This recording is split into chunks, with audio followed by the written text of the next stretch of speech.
So my buddy Anwar watched a Gold Rush episode, finding $1 million in gold. So he wanted to come out gold prospecting.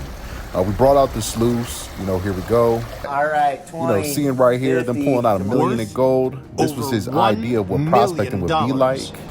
Let's see how much gold he can get running the sluice. Let me know at the end how much he found.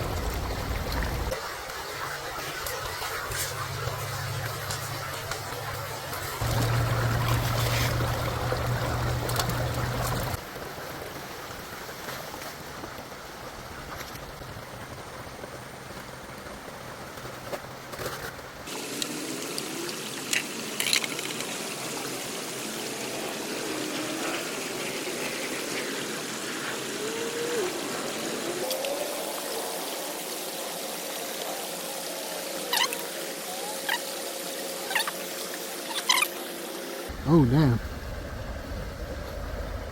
Keep strong. Damn. That was a good clean out. That's a nut.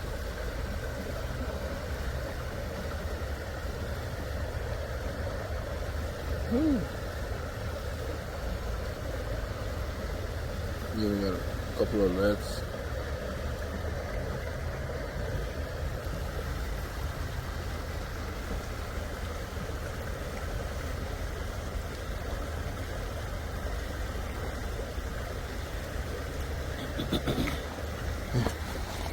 It's hard to stand over there. Yeah, those are some nice chuckly pieces right there. Oh, that was a good run right there. Yeah.